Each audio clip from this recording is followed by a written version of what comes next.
Bonjour, alors on va donc ouvrir une autre playlist, cette fois-ci sur les espaces vectoriels.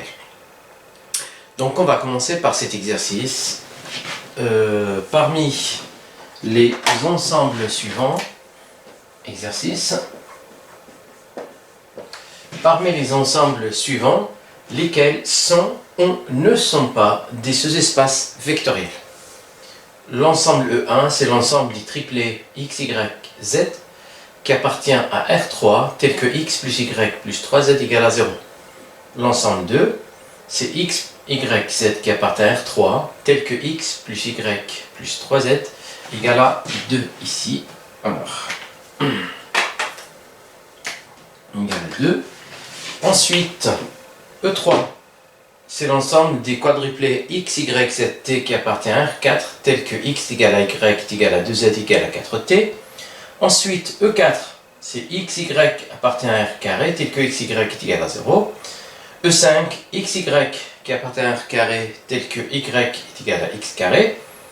Là, E6, qui est l'ensemble des triplets x, y, z, tel que 2x plus 3y moins z égale à 0, inter l'ensemble. Donc ici, inter cet ensemble-là, x, y, z qui appartient à R3, tel que x moins y plus z égale à 0. Bien, là, E7, c'est la même chose que ça, mais avec la réunion cette fois-ci. Très bien, donc avant de commencer cet exercice, je vais vous faire un petit rappel sur les sous-espaces vectoriels. Donc je suppose que l'ensemble, bien l'espace vectoriel est connu, donc c'est un ensemble qui vérifie certains axiomes, donc l'addition et la multiplication, qui est donc une loi de composition externe. Très bien, donc si je suppose que si j'ai E par exemple, un K espace vectoriel.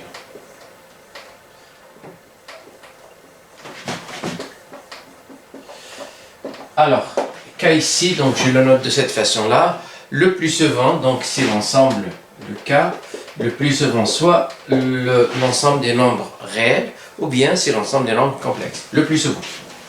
On peut avoir d'autres corps, bien sûr. Ou bien K égale à C. Donc, on a cet ensemble-là, en fait, on a cet espace vectoriel. Si je prends une partie F de E, alors, on dit bien sûr, donc, c'est un cas espace vectoriel. Je vais préciser les lois ici, donc, plus qui est une loi interne et fois qui est une loi externe. Eh bien, F qui est inclus dans E, eh bien, F est un sous-espace vectoriel de E. C'est quand? C'est que lorsque F, si je prends donc la restriction de ces lois-là sur l'ensemble F, eh bien F muni donc de la restriction de plus à F et de la restriction de là à F, donc de la loi externe, eh bien ça devient un espace vectoriel. Eh bien, donc, si et seulement si, F plus fois, alors, je peux mettre fois, mais restreint à F, donc plus restreint à F et fois restreint à F, eh bien, est un espace vectoriel. Est un espace vectoriel.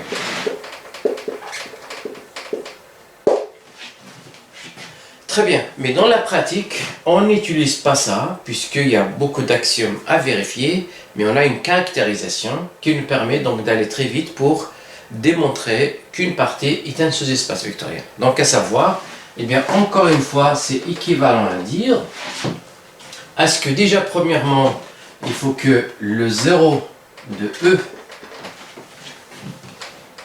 il faut qu'il appartient à F.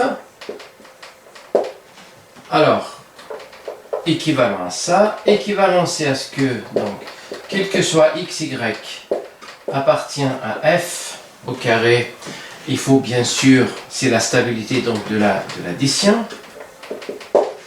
Donc là, ça traduit la stabilité de l'addition. Et ensuite, quel que soit alpha appartenant à K, le corps de base, et quel que soit Y ou bien X, si vous voulez, appartient à F, eh bien, il faut que alpha X reste dans F. En fait, ça traduit donc exactement la stabilité de la loi plus et de la loi externe fois. Et bien, encore une fois, on utilise donc, on veut tout ça le mettre en une seule. Alors, ces deux-là, on peut les regrouper. Alors, il faut que 0 de E appartient à F. Et cette fois-ci, je vais prendre n'importe quel couple. Donc, si je prends alpha bêta qui appartient à K carré, et si je prends ces deux éléments de F, quel que soit X, Y appartient à F, eh bien, la combinaison linéaire alpha X plus bêta Y, eh bien, il faut que ça reste dans F. Donc, il est stable par toute combinaison linéaire de deux éléments de F. Voilà donc le plus souvent. Alors, la formule la plus utilisée, donc, c'est bien celle-là. Très bien. On peut, voilà, donc adopter aussi celle-là. Donc, un que celle-là et un que celle-là. Voilà, donc il faut bien les retenir et les inscrire quelque part. Et de toute façon, on va les utiliser à un moment donné dans la démonstration. Donc, je vais effacer ces rappels. Allez, on y va.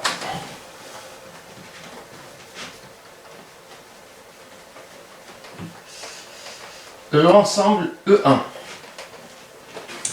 Alors, l'ensemble E1, qui est l'ensemble des triplés X, Y, Z qui appartient à R3 avec X plus Y plus 3Z égale à 0. Donc déjà, alors au lycée, nous avons déjà vu que lorsqu'on est donc dans l'espace, c'est-à-dire R3, et ben, ça en fait, l'ensemble des triplés qui vérifient cette équation-là, on l'avait appelé, donc c'est un plan. Et bien donc ça reste encore valable, et les plans, on sait que ce sont des sous-espaces vectoriels donc de R3. Alors on va le vérifier ici. Donc premièrement, on va vérifier que l'ensemble E1 n'est pas vide, ou bien il contient le 0 de R3. Alors, le 0 de R3, c'est tout simplement le triplet 0, 0, 0. Est-ce que cet élément-là appartient à E1? On va le vérifier tout de suite, puisque ici, je vais avoir, donc je vais vérifier est-ce que 0 plus 0 plus 3 fois 0, est-ce que ça fait 0? Mais bien sûr, donc puisque 3 fois 0 ça fait 0, tout ça, ça fait 0. Et donc ça permet de dire, donc, 0 de R3 appartient à E1. Voilà le premier point. Eh bien, je vais prendre alpha et bêta qui sont sur R3. Alors, lorsque je dis R3 ici, donc, sous-entendu que le corps de base, c'est R. Donc, soit alpha, bêta, deux éléments de R carré, de réel, de scalaire. Et je vais prendre deux élém'ents de E1. Donc, je vais prendre X1 ou bien X, Y, Z, X', Y', Z'. Ce sont deux éléments de E1, 2. Eh bien, il s'agit de savoir, est-ce que alpha X1, X, Y, Z, plus bêta X', Y', Z' reste encore dans E1. Si j'arrive à démontrer que c'est dans E1, ça va être réussi. Et bien, voilà ce qu'on va faire. Donc, alpha X, Y, Z, plus, je vais voir combien ça fait déjà, bêta, X', Y', Z'. Et ça fait combien? Donc là, ça va faire, alors, alpha X plus bêta X', Alors, alpha x plus bêta x prime, alpha y plus bêta y prime, alpha y plus bêta y prime, plus alpha z plus bêta z prime. Voilà notre triplet. Pardon. Très bien. Alors, il s'agit de vérifier est-ce que cet élément il est dans E1. Alors, pour savoir est-ce qu'il est dans E1, eh bien, je vais faire alpha x plus bêta x prime plus y, c'est-à-dire alpha donc alpha y plus bêta y prime plus 3 fois alpha z, facteur de alpha z plus bêta z prime. Est-ce que ça fait 0? Très bien. On y va. Donc, x, ça veut dire ça. Alors, alpha x plus bêta x prime plus alpha y plus bêta y prime plus 3 facteurs de alpha z plus bêta z prime. On va voir combien ça fait. Eh bien, directement, je vois donc un alpha ici, alpha et 3 alpha. Ben, je peux mettre alpha en facteur directement. Je vais obtenir donc alpha x plus y plus 3z. De la même façon ici, je vais mettre bêta. Je vois bêta ici, bêta et bêta avec un 3 ici. Eh bien, je vais mettre bêta en facteur pour obtenir x' plus y' plus 3z'. Et là, c'est presque fini puisque on avait pris donc x, y, z, il est dans E1. Donc s'il est dans E1, ça veut dire qu'il vérifie bien cette équation. Qui veut dire que ça appartient, en fait ça fait 0. Donc ça fait 0 vu que cet élément-là, il est dans E1. Et pareil, ça aussi, donc ça va faire 0 aussi par la même raison. Donc ça aussi, ça va faire 0.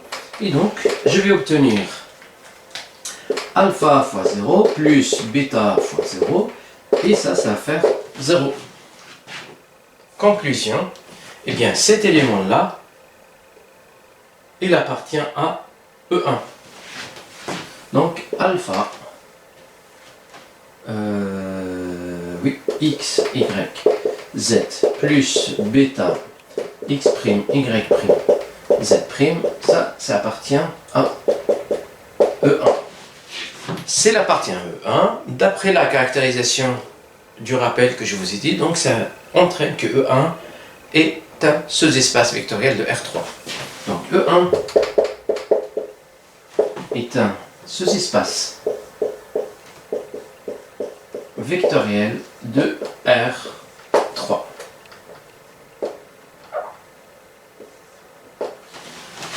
Bien sûr, on suppose connu que l'ensemble R3 est un espace vectoriel. Et en plus de ça, lorsqu'on va voir les dimensions, ça va être un espace vectoriel de dimension 3 sur R. Très bien, donc on va passer à l'ensemble E2. Je vais effacer.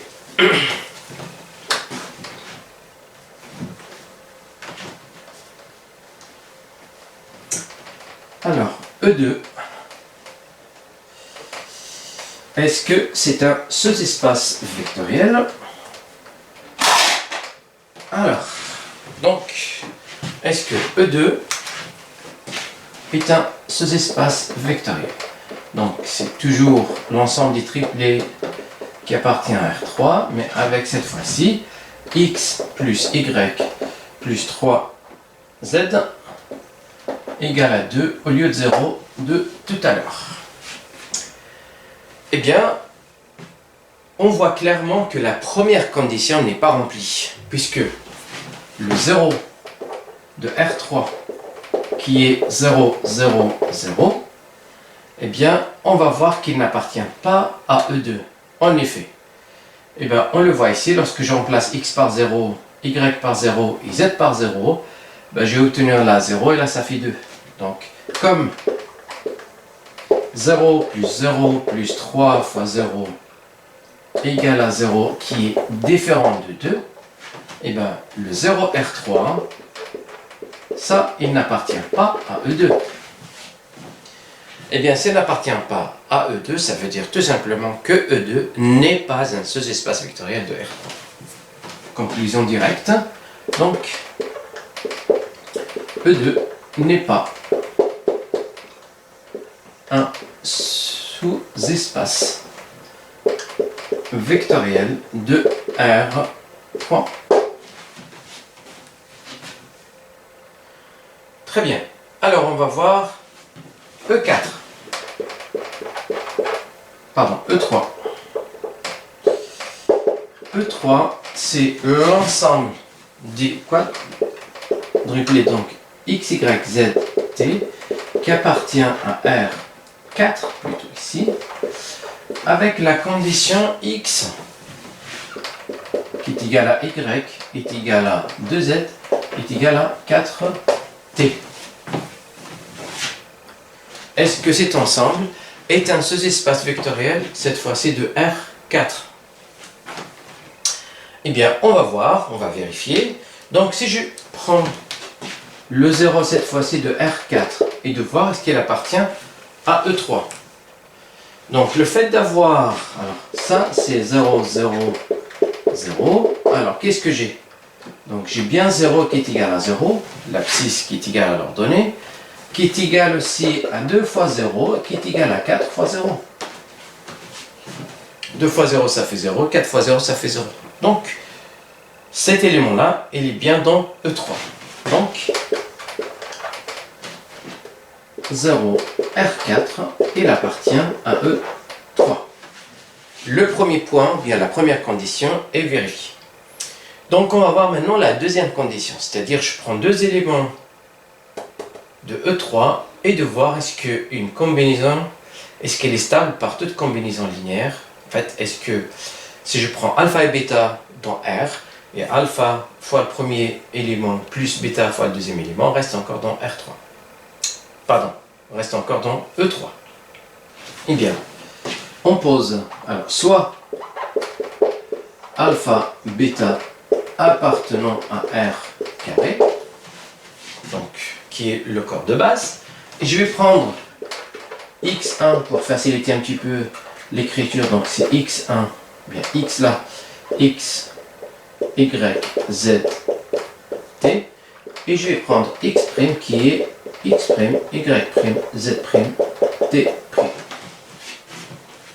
Il s'agit de démontrer est-ce que alpha x plus bêta x', est-ce que ça, appartient à E3. Eh bien, on va vérifier. Déjà, premièrement, je vais calculer alpha x plus bêta x', de la même façon que c'était donc pour E1. Alors, alpha x plus bêta x' égale ça, donc c'est alpha x plus bêta x', alpha y plus bêta y' plus, alors alpha z plus bêta z', et puis après la quatrième coordonnée qui est alpha t plus bêta t'. Donc voilà alpha x plus bêta x', et il s'agit de vérifier est-ce que ça égale à ça, ça veut dire l'ensemble E qui est ici. Est-ce que j'ai bien la première composante qui est égale à la deuxième, qui est égale à 2 fois la troisième, et qui est égale à 4 fois la quatrième? On y va. Donc je peux effacer par là pour voir.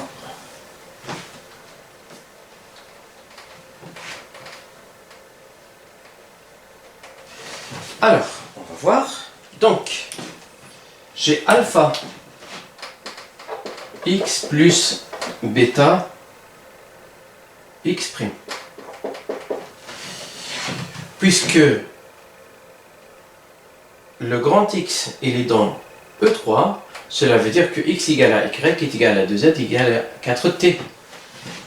Donc, je vais avoir ici, ça va faire alpha y, parce que x égale à y, plus bêta x', et là ça va faire y', puisque x' est égal à y',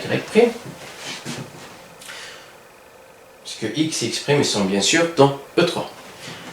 Et ça va faire le fait que x est égal à 2z, y est égal à 2z, donc y est égal à 2z, je le remplace par 2z ici.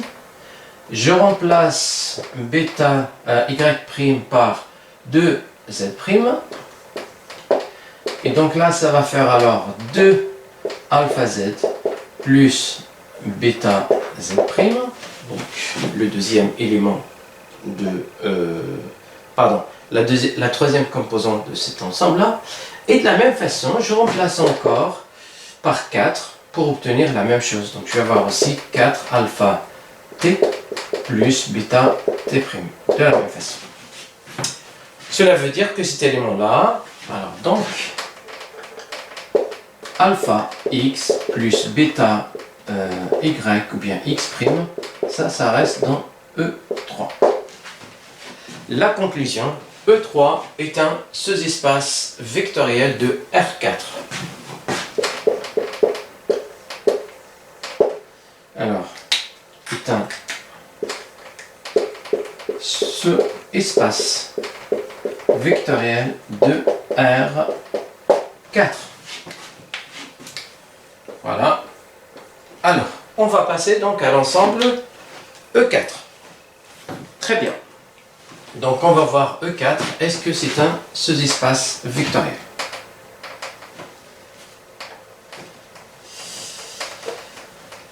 Allez, E4.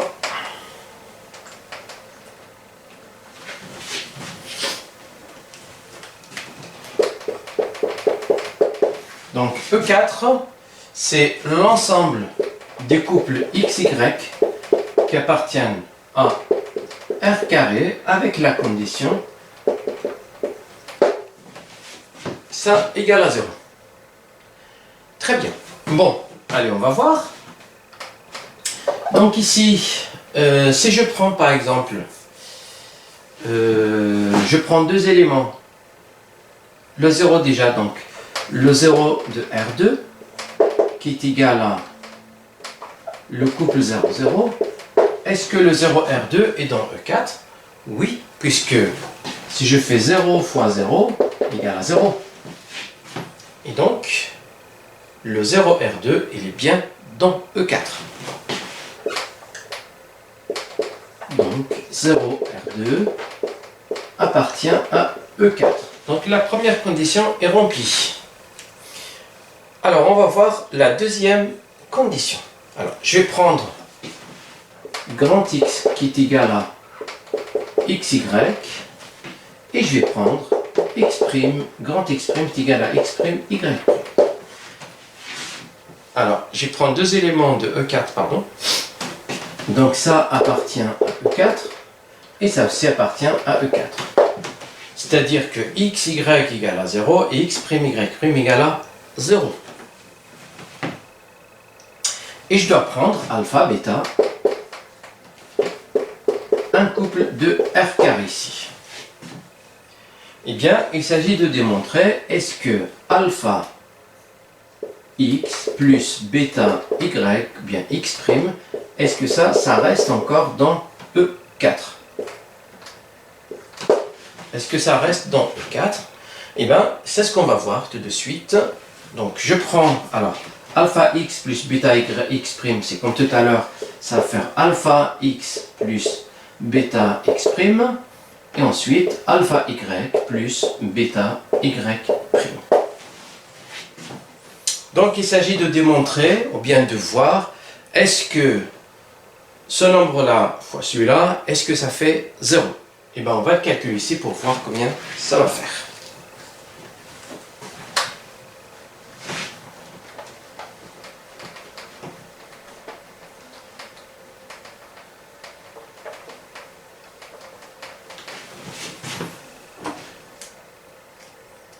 Allez, le produit donc de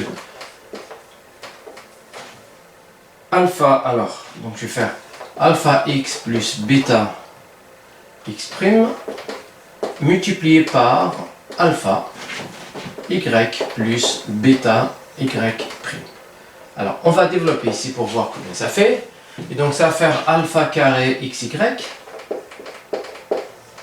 plus alpha bêta x y prime. Ensuite, alpha bêta x prime y. Puis après, bêta carré y ou bien x prime y prime. Très bien. Alors, puisque ce sont deux éléments de E4 ici, ça veut dire que xy est égal à 0 et x prime y prime est égal à 0. Donc ça fait 0 et ça fait 0. Donc, je vais avoir ici, en mettant alpha bêta en facteur, x y prime plus x prime y. Voilà. Est-ce que ça fait 0? Eh bien, dans le cas général, non. Puisqu'en prenant... Alors, on avait dit que pour que ça soit un sous-espace vectoriel, il faut que ça fasse 0 pour n'importe quel alpha bêta et pour n'importe quel xy avec la condition de xy est égal à 0. Eh bien ça, donc là, c'est pas tout le temps égal à 0, puisque si je prends par exemple, alors si alpha égale à 0, et je vais prendre bêta égale à 0, pardon, 1 et 1, comme ça, ça m'évite d'avoir ce facteur. Eh bien, on va choisir un peu un cas particulier, de telle façon à ce que soit l'un, soit l'autre, soit différent de 0. Alors, on y va. Si je veux donc choisir ça égale à 0, c'est-à-dire que x égale à 0, y prime égale à 0 par exemple. Si je prends le couple x, alors je prends 0, 1. De cette façon-là, je sais très bien que 0 fois 1, ça va faire 0. Donc c'est bien un élément de E4. Si je prends cette fois-ci donc le x', je vais prendre un 0. Eh bien, là encore une fois, puisque 1 fois 0, ça va faire 0. Hein, d'accord? Et donc là, ça c'est x, là c'est y, et là c'est x', et là c'est y'. Eh bien, je vais voir combien ça fait ici. Donc, déjà ça va faire... Alors, alpha, bêta, donc ça va faire 1, x, y'. Alors, x, y', donc ça va faire 0, plus là, x', donc 1, fois y, donc 1 fois 1, et ça va faire 1. Et 1 n'est pas égal à 0, donc différent de 0. Ce qui veut dire que cet élément-là, cette combinaison-là, en fait, ça ne marche pas pour le couple alpha, bêta, alpha égale à 1, bêta égale à 1, et pour ce couple-là qui appartient, donc pour x, y, x', pardon, et x' qui appartient à E4. Eh bien, conclusion, E4 n'est pas un sous-espace vectoriel de R2. Alors, conclusion, E4 n'est pas un sous-espace vectoriel de R2. Alors, on va passer maintenant à X5. Alors, X5 ici.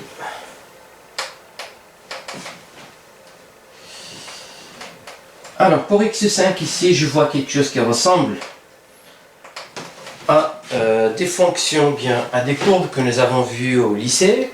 Alors, il s'agissait donc des hyperboles. Et les hyperboles, donc, qui sont de cette forme-là, alors en général, puisqu'on est dans R2 ici, eh bien, les sous-espaces vectoriels possibles, ce sont soit le singleton 0, bien le 0 de R2, ou bien les droites vectorielles. Donc, les droites qui sont vraiment des droites vectorielles, ou sinon, c'est R2. Alors que là, c'est pas vraiment une droite, et donc on va voir que ça ne peut pas être un sous-espace vectoriel. Donc, déjà, premièrement, Alors E5,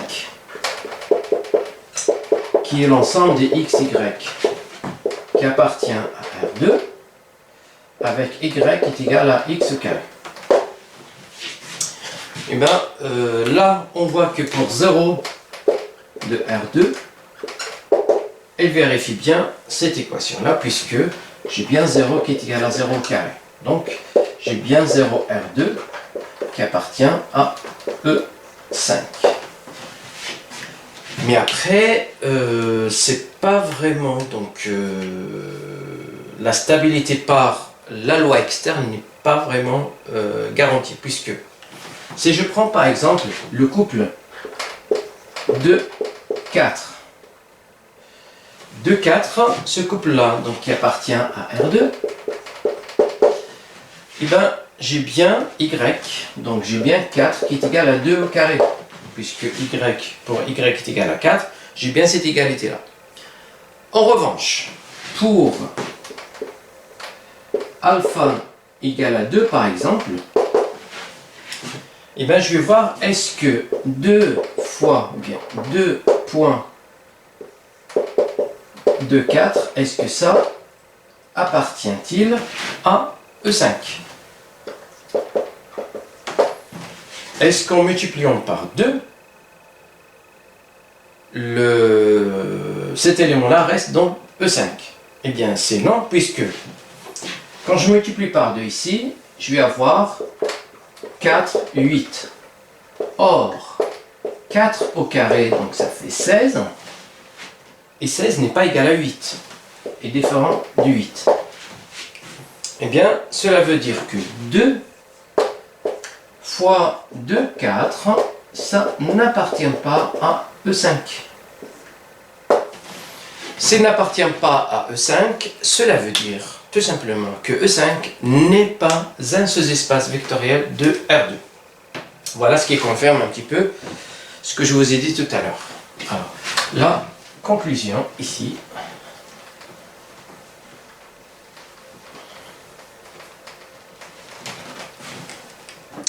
Eh bien, E5 n'est pas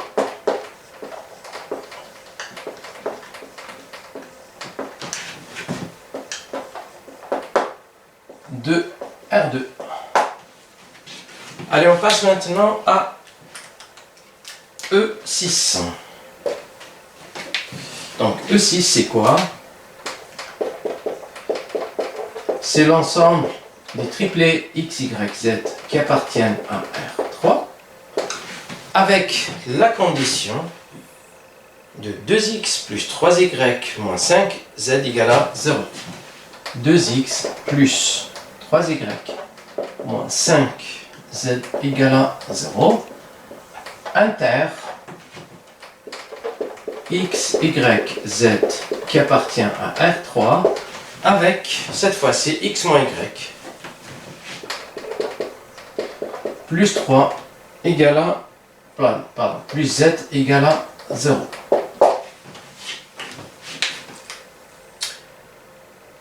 Très bien. Donc, alors, qu'est-ce que je constate ici? Je constate que là, ici, on a un plan comme pour la première ici, donc le premier ensemble. C'est un plan de R3. Donc un plan, c'est un sous-espace vectoriel. Bien sûr, c'est un plan vectoriel ici, puisque là, j'ai un 0. Donc la même démonstration que pour E1, cela permet de dire que cet ensemble-là que je vais appeler, je vais noter par exemple là, je vais l'appeler F. Et pareil pour cet ensemble-là que je vais appeler G. En fait, le E6, là, je le vois sous la forme de F inter G. Bien sûr, avec F, comme je viens de dire, la démonstration, je ne vais pas la refaire puisque c'est exactement pareil. Donc F, c'est un sous-espace vectoriel de R3. Pareil pour G, qui est un sous-espace vectoriel de R3. Ce qui veut dire que E2 est l'intersection de sous-espaces, de deux sous-espaces vectoriels de R3. Et ça, c'est une propriété du cours, puisque l'intersection de deux sous-espaces vectoriels reste encore un sous-espace vectoriel. Et donc, est un sous-espace vectoriel, est un sous-espace vectoriel comme intersection de deux sous-espaces vectoriels. De deux sous-espaces vectoriels. Donc, voilà. Ensuite, on va voir maintenant la septième et dernier ensemble, pardon, le septième et le dernier ensemble, qui est la même chose que E6 avec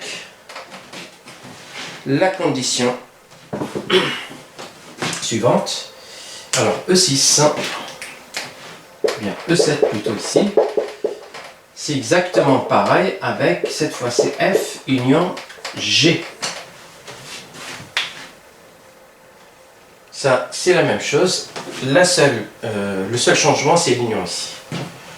Eh bien, ça, une réunion n'est pas tout le temps un seul ensemble, bien pardon, un seul espace vectoriel, puisque la condition, alors c'est une propriété à démontrer, donc je vais la faire peut-être dans une vidéo ultérieurement. Alors, pour que la réunion soit un sous-espace vectoriel, il faut absolument que soit F soit inclus dans G, ou G est inclus dans F. Alors, c'est pas vraiment le cas ici, puisque ce sont deux droites, et ces deux droites-là, elles sont toutes les deux différentes les unes des autres, donc on peut le voir faisant donc 2 fois 3. Alors, après on va voir que ça, cette partie-là, oui, donc, il doit y avoir ici alors une erreur ici, pardon. X moins Y plus Z égale à 0. Je disais donc ces deux plans-là, celui-là, donc j'ai le vecteur de coordonnées 2, 3, moins 5, c'est un vecteur normal. Ça, le vecteur normal ici, donc c'est 1, moins 1, 1. Et les deux vecteurs ici ne sont pas collinéaires. Donc ces deux plans-là ne peuvent pas être... ils sont séquents, donc on ne peut pas avoir l'un qui est inclus dans l'autre. Donc ce qui veut dire là, il ne peut pas être... Donc E7 ne peut être un sous-espace. Alors, on va le voir avec un contre-exemple. Si je prends, je dois prendre par exemple un élément, deux éléments de E7 et de voir que par exemple, la somme des deux ne reste pas dans E7. C'est-à-dire que plus que E7 n'est pas stable par l'addition. Si je prends par exemple, allez, je prends grand X qui est égal, alors pour annuler ça, donc je peux prendre par exemple 1, 1, 0. Donc 1, 1, 0, je vois qu'il appartient bien à G. Puisque 1 moins 1, ça fait 0. Plus 0, ça va faire 0. Ensuite, donc, si je prends x' qui est égal à 5, 0, alors 5, 0, je peux prendre ici 2. Ça, il appartient bien à F. Eh bien, ça, puisque G est inclus donc dans F union G, ça veut dire que ça c'est un élément de E7. Ça aussi, ça reste un élément de E7. Et bien, je vais voir, est-ce que la somme des deux reste encore dans E7. Donc la somme des deux, x plus x' égale. Ça fait combien? Eh bien, on va voir. Donc là, ça va faire 6. Là, ça va faire 1. Et là, ça va faire 2. Eh bien, on va voir, est-ce que cet élément-là, est-ce qu'il est dans l'ensemble E7? C'est-à-dire, pour qu'il soit dans E7, il faut qu'il soit dans F, soit dans G. Donc, on va vérifier ça. Alors, est-ce que ça, elle est dans F? On va voir, en remplaçant ici, est-ce que 2 fois 6 plus 3 fois 1 moins 5 fois 2, combien ça fait ça? Eh bien, 2 fois 6, ça fait 12. 3 fois 1, ça fait 3. 2 fois 5, ça fait 10. Donc, 12, 15, 15 moins 10, ça va faire 5.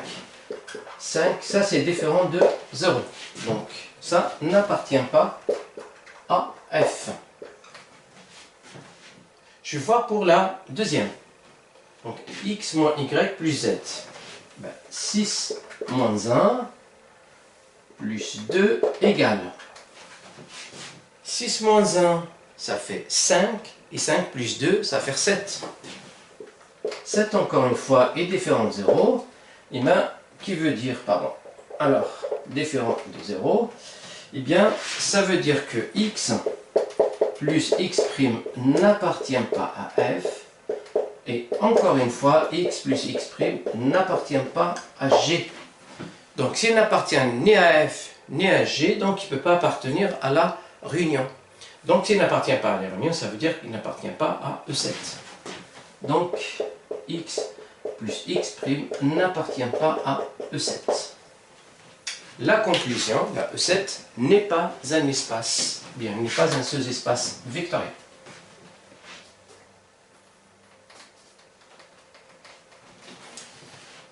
Alors, E7 n'est donc pas un sous-espace vectoriel de R3. Très bien.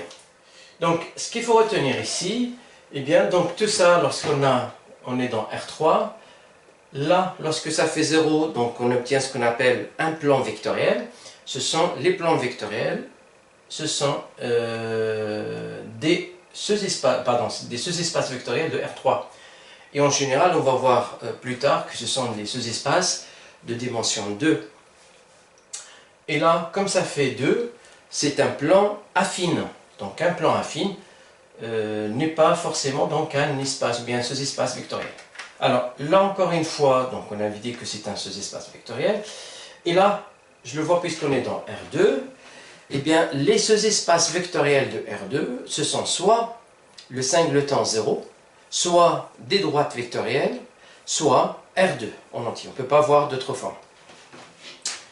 Et là, donc c'est l'intersection. Alors l'intersection de sous-espaces vectoriels est toujours un sous-espace vectoriel.